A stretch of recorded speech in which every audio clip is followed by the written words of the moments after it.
یہ پاکستان کے لیے، پاکستان کی سلامت کے لیے، پاکستان کے استحکام کے لیے، پاکستان کی ترقی کے لیے یہ سب سے امپورٹنٹ چیز ہمارے لیے. پہلے میں ایز اے پاکستانی بات کروں گی، پھر ایز اے پولیٹیشین بات کروں گی، پاکستان پیپلز پارٹی کی طرف سے بات کروں گی. لیکن میرا تعلق ایک ایسے صوبے سے ہے جہاں پر ہم نے دن رات دہشت گردی دیکھی، جہاں پر ہر دوسرے دن گھر میں ایک شہید کی قبر موجود ہے. لیکن ہماری یادداشت میں ہم نے کبھی اس قسم کے حالات نہیں دیکھے جو 1 سال پہلے ہم نے 9 مئی کی شکل میں KPK میں دیکھے، سارے پاکستان میں دیکھے، GHQ میں دیکھے، لاہور میں دیکھے، قائد کے گھر کے اوپر دیکھے. یہ تو وہ قوم ہے، پاکستانی قوم تو وہ قوم ہے جس نے جب سے افغان وار شروع ہوئی ہے تو ہم لوگوں نے دہشت گردی ہر دوسرے دن دہشت گردی کی لاشیں اٹھائی ہیں، اپنے گھروں میں مصیبتیں اٹھائی ہیں، ہماری معاشی مشکلات پیدا ہوئی ہیں دہشت گردی کے ساتھ. ہم لوگوں نے تو ہر قسم مشکل دیکھی ہے اس قوم میں، اور ہم ہمیشہ چپ رہے. ہم نے کبھی کوئی ایسی، یعنی ہماری عوام، KPK کی عوام، بلوچستان کی عوام، سندھ کی عوام، پنجاب کی عوام، ہم کبھی آگے اپنے ایک حد سے آگے نہیں گئے. ہم نے بہت مشکلات اٹھائی ہیں. آپ کو شاید یاد ہو کہ اس ملک میں اور اس KPK میں بالخصوص کس قسم کے بڑے بڑے دھماکے ہوئے ہیں، کس قسم کی بڑی بڑی دہشت گردیاں ہوئی ہیں، اور لوگ خاموش گئے. کبھی کسی نے اس قسم کا اتنا غلط قدم نہیں اٹھایا، بلکہ ہم لوگوں نے اس حالات میں بھی اپنی فوج کو ہمت بڑھائی اور ہم آگے بڑھے تھے. ہمیں فوج ان مشکلات سے، دہشت گردی سے، ان علاقۂ غیر سے، اس بارڈروں سے جہاں پر یہ دہشت گرد دوسرے طرف سے آتے ہیں، یہ ہمیں مشکلات سے نکالیں گے. پہلی دفعہ پاکستان میں ایک عجیب بات سامنے آئی، ایک حیران کن بات سامنے آئی کہ جب ایک مخصوص ٹولے سے، ایک مخصوص لوگوں سے ہماری اس عوام کو میں قصوروار نہیں ٹھہراتی، وہ بے تعلیم ان پڑھ عوام کو برگلایا گیا، ان کو ان کے دماغ میں زہر گھولا گیا. متواتر کتنے سال سے ان کے دماغ میں زہر گھولا گیا کہ آپ کدھر جائیں، آپ پاکستان میں بغاوت کریں. فوجی تنصیبات پر حملہ کرنا ملک میں بغاوت کرنا ہے، ملک کو بالکل اس کو بالکل ہلانا، اس کی جو بنیاد ہے اس کو ہلانا ہے، یعنی ملک میں انارکی پھیلانا ہے، ملک کو خدا نخواستہ تباہ کرنا ہے. اگر کوئی پارٹی، اگر وہ پاکستان سے محبت کرے اور پاکستان سے وزیر اعظم ہی تو چاہے، پاکستان سے حکومت تو چاہے، پاکستان کے عوام سے عزت تو چاہے،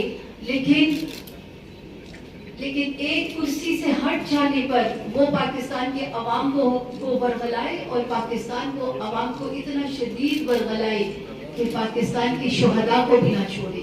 پاکستان کے وہ شہداء جن کی وجہ سے ہماری آج سرحدیں محفوظ ہیں، ان کو بھی نہ چھوڑے، جن کے مزاروں پہ لوگ جاتے ہیں.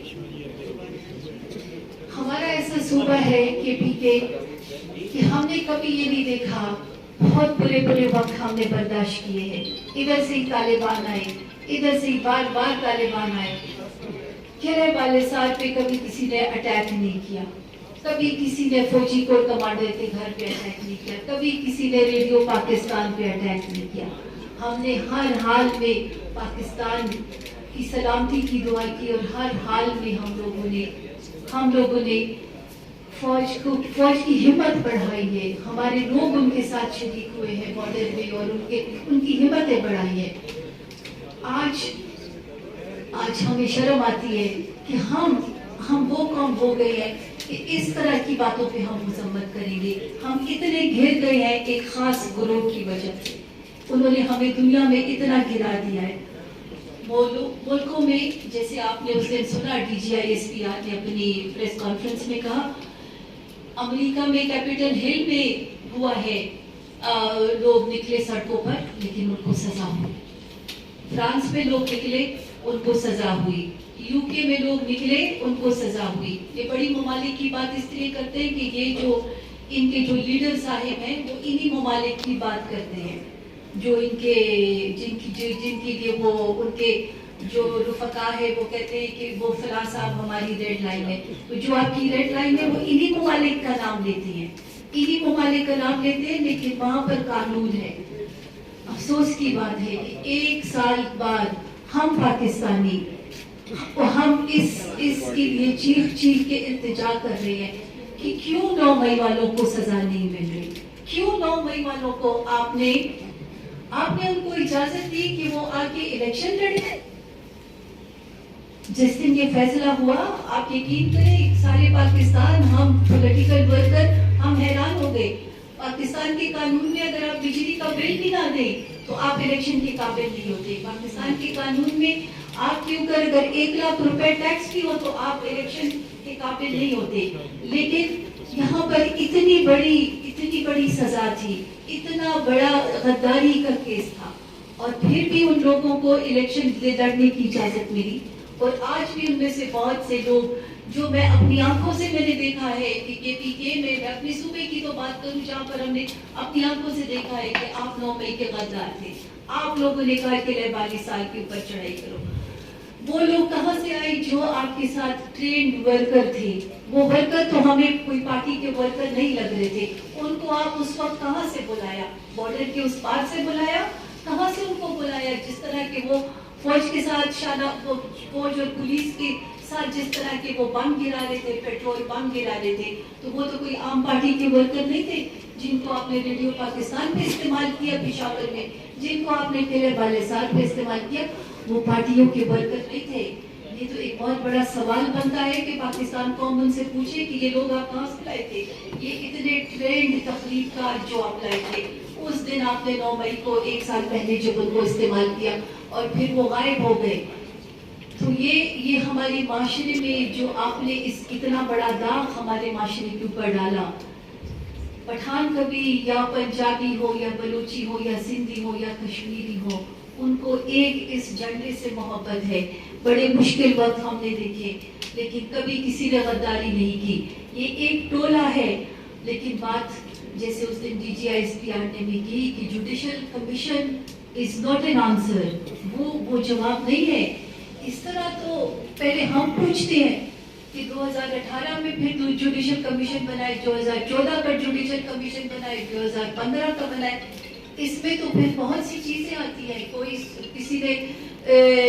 کسی نے جناب عالی ریڈیو پاکستان پہ حملہ کیا، کسی نے TV اسٹیشن پہ حملہ کیا، کسی نے پارلیمنٹ ہاؤس پہ حملہ کیا، تو وہ تو پھر جب کمیشن بنے گا تو بات تو بہت دور تلک جائے گی۔